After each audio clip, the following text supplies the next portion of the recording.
আসিফ সিরাজ রাব্বানী উপদেষ্টা পদ থেকে ত্যাগ করার পর নাহিদ ইসলাম সামাজিক যোগাযোগ মাধ্যমে উপদেষ্টা থাকা অবস্থায় তার ও তার পরিবারের সদস্যদের আয়ের বিবরণ তুলে ধরেছেন। এটাকে আপনি সাহসী পদক্ষেপ বলে মনে করেন কিনা? এমন দৃষ্টান্ত বিএনপি নেতারা তৈরি করার সাহস রাখে কিনা?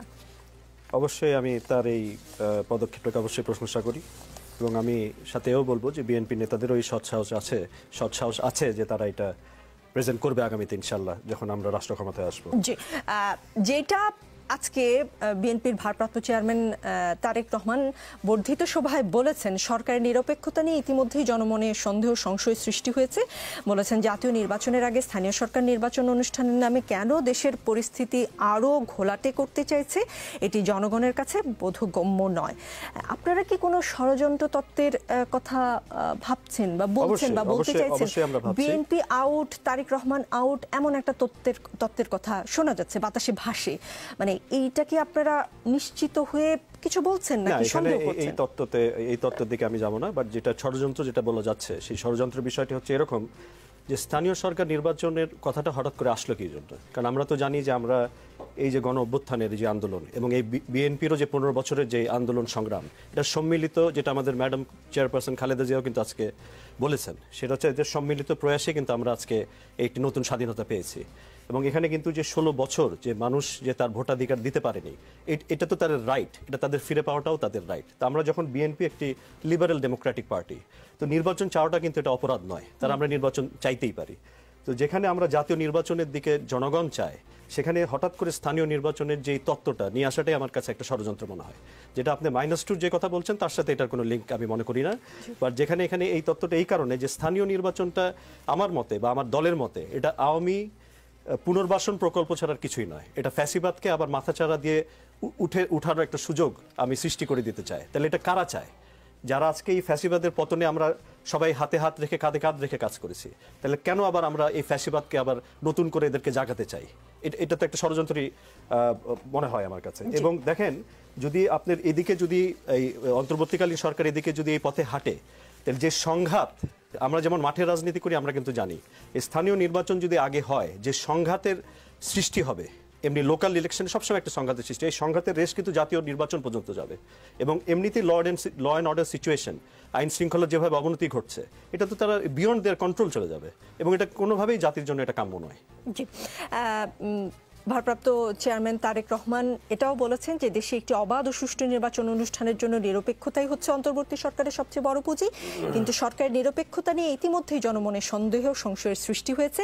নিজেদের নিরপেক্ষতা বজায় রাখতে অন্তর্বর্তী সরকারের প্রতি আরও সতর্কতা অবলম্বনের আহ্বান জানিয়েছেন তিনি। সরকারের কোন কাজগুলো জনমনে সন্দেহ সংশয়ের সৃষ্টি করেছে বলে আপনারা মনে করছেন? দেখেন, আমি আজকে যেমন কিছু নিউজ দেখছি, যুগান্তরের আজকে একটি নিউজ আমি দেখছি, আওয়ামী লুটেরা দুদকের চোখে ভালো মানুষ, দায়মুক্ত 3000 দুর্নীতিবাজ। কিন্তু অন্তর্বর্তীকালীন সরকারের এই নিউজটা পড়ছি আমি। তারপরে দেখেন, আপনার গ্যাসের মূল্যবৃদ্ধি শুনানিতে তীব্র বিরোধিতা হট্টগোল, আইন শৃঙ্খলা অবনতির কথা তো আমরা বলেছি। তো নিরপেক্ষতার প্রশ্ন যেখানে আসছে, যেমন নাহিদ ইসলাম উপদেষ্টা থেকে এসে উনি নতুন দলে যোগ দিয়েছেন, তাকে আমরা স্বাগত জানাই। কিন্তু তারই সহযোদ্ধা আমরা দেখেছি যে আসিফ মাহমুদ এবং মাহফুজ, ওনারা কিন্তু এখনও সেই সরকারের চেয়ারেই বসে আছেন। এবং যখন প্রফেসর ইউনুস মাননীয় প্রধান উপদেষ্টা, উনি সর্বজন স্বীকৃত, অবশ্যই এই দলের এই দেশ ও জাতির এই ক্রান্তিকালে, এই ক্রাইসিসে উনি he was the best person for the post, definitely. কিন্তু উনিও কিন্তু বলেছিলেন যে ছাত্ররা ওনাকে এমপ্লয় করেছেন, মানে উনি এমপ্লয়েড হিসেবে ছাত্রদের কথা বলেছেন। তাহলে সেই ছাত্রদের একটা অংশ দল করছে, সেই ছাত্রদের আরেকটা অংশ কিন্তু আবার সরকারের চেয়ারে থাকছে। এবং এর আগে আমরা দেখেছি মাহফুজ সাহেব তার এলাকায় গিয়েছে, ওখানে শত তরুণ গেট তার জন্য তৈরি করা হয়েছিল। যখন আমরা নতুন রাজনৈতিক বন্দোবস্তের কথা বলি কিন্তু আবার পুরাতন কালচারেই ফিরে যাই, তো এরকম কিন্তু আমরা দেখেছি। এবং যদি নির্বাচন যখনই হয়, যেই উপদেষ্টা অলরেডি এখন সরকারের অংশ হয়ে আছেন, তারা কি যদি নির্বাচন করে, তারা যেই দল কালকে ঘোষণা হচ্ছে, তারা কি সেই দলের হয়ে নির্বাচন করবেন না? এটা তো জনগণ বুঝতে পারে যে তারা তো এই দলেরই নির্বাচন করবেন।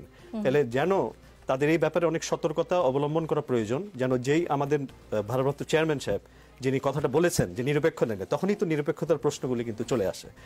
নিরপেক্ষ নির্বাচন করতে হলে তো আপনাকে সেই নিরপেক্ষতা বজায় রাখতে হবে। সেই ক্ষেত্রে যদি ওই ছাত্রদের, এবং উনি কিন্তু বলেছেন, উনি ওনার বক্তব্যে বলেছেন প্রধান উপদেষ্টার বিবৃতি উনি উল্লেখ করেছেন। উনি বলেছেন প্রধান উপদেষ্টা যত বক্তব্য বিবৃতি দিয়েছেন সেটা উনি সবসময় জাতীয় নির্বাচনের পক্ষে এবং ডিসেম্বরে একটা টাইমলাইনও কিন্তু উনি সেট করেছেন। যদি আমরা এখনো নির্বাচনী রোডম্যাপ দেখতে পারিনি, বাট উনি কিন্তু বারবার তার বক্তব্যে বলেছেন, এটা আমাদের মাননীয় চেয়ারপারসন উনি কিন্তু বলেছেন, ভারপ্রাপ্ত চেয়ারম্যান। কিন্তু উনি কিছু উপদেষ্টার কথা উল্লেখ করে বলেছেন যে তাদের যে বক্তব্য কিন্তু বিভ্রান্ত ছড়াচ্ছে। যেমন যারা বলছেন স্থানীয় নির্বাচন আগে করার বিষয়ে, যারা আবার একজন বের হয়ে দল করছেন, দুজন থেকে যাচ্ছেন। তাহলে এগুলোই তো নিরপেক্ষতার যে জায়গাটি, সেটা তাদের অ্যাড্রেস করা আমার মনে হয় প্রয়োজন। জি, মোহাম্মদ মিরাজ মিয়া 2007 সালে ডক্টর মোহাম্মদ ইউনূস একটি দল করেন, নাম নাগরিক শক্তি। 2025-এ আপনারা যে দলটি করবেন, আগামীকাল ঘোষণা হবে, সেটার নাম জাতীয় নাগরিক কমিটি।